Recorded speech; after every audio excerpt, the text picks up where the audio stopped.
Good afternoon, St. Pete. This is Mayor Rick Kriseman joining you live from our city's Emergency Operations Center. It's just me today.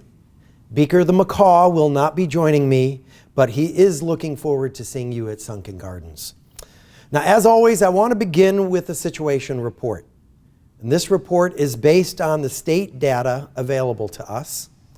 In Pinellas, as of today, we've had 1,196 cases and 75 deaths. About 75% of those deaths are related to long-term care facilities. In St. Pete, we've had nearly 450 cases as of yesterday. Nearly 40,000 tests have now been administered in Pinellas County, and we hope to see that number continue to grow. And finally, hospital bed availability fluctuates, but there is currently sufficient availability both for regular beds and ICU rooms. Now, as it relates to the latest reopening announcements, as well as information on the St. Pete Way, if you haven't done so already, I really want you to get comfortable visiting www.restartstpete.com. Again, that's www.restartstpete.com. This is the best place for the latest information. Now, as you may know, we are currently allowing restaurants to convert street parking and parking lots to outdoor dining spaces. We have also recently closed a part of Bayshore Drive along the waterfront to allow pedestrians and cyclists more room to spread out. And both of these actions seem to be going well.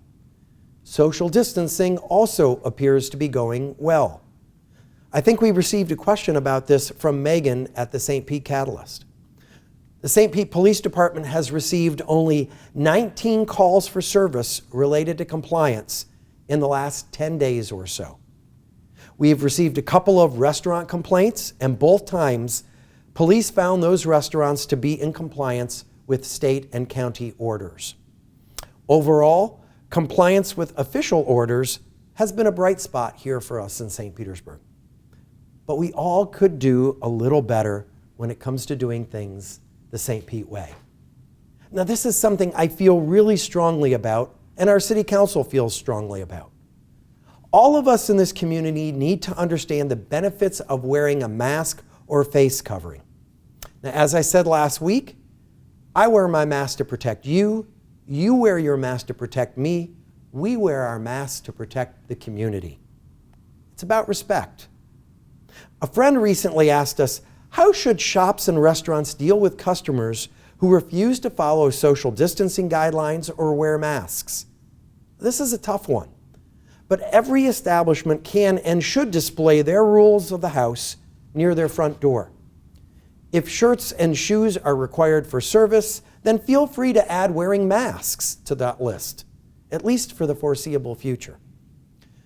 Between homemade masks and those for sale from many local retail stores, there doesn't appear to be a shortage of masks, but there is a shortage of people wearing masks.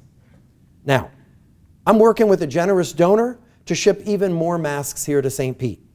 And we will get some of these out into the community, and I certainly expect to see them out and about. I also want to see some more of your creative face coverings.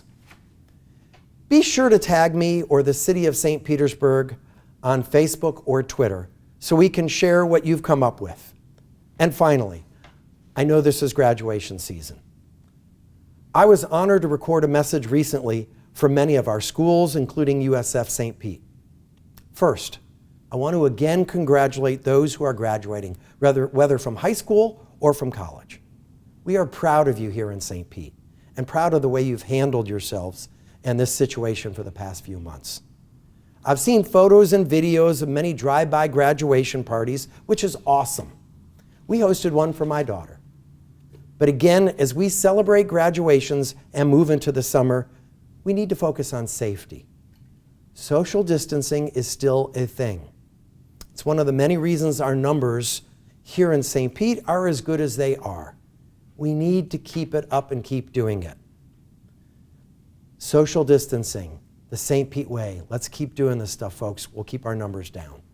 And so I'm going to, as I always do, take some questions from Yolanda Fernandez from the media. Yolanda?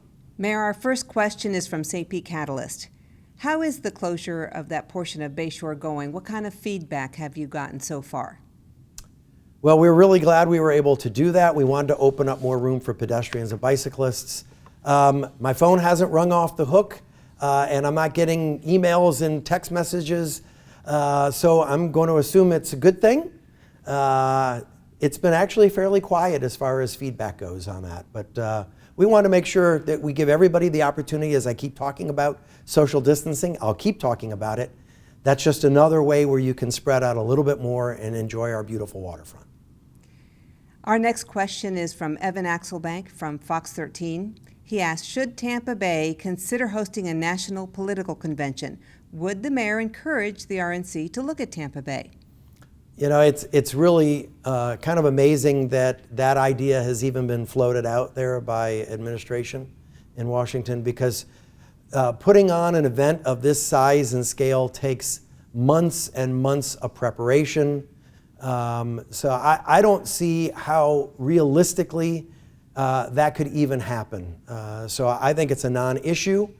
The convention, I expect, will go on in North Carolina, where it's originally been scheduled and where they've been planning for it and putting in the work to plan for it to make sure it's done safely for months and months.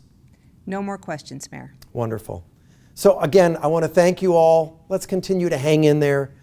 I think we've really been a model for other cities and other communities, and there really are better and easier days ahead. Be kind, be patient, be compassionate. Be St. Petersburg. The sun will shine again. Thank you all so much.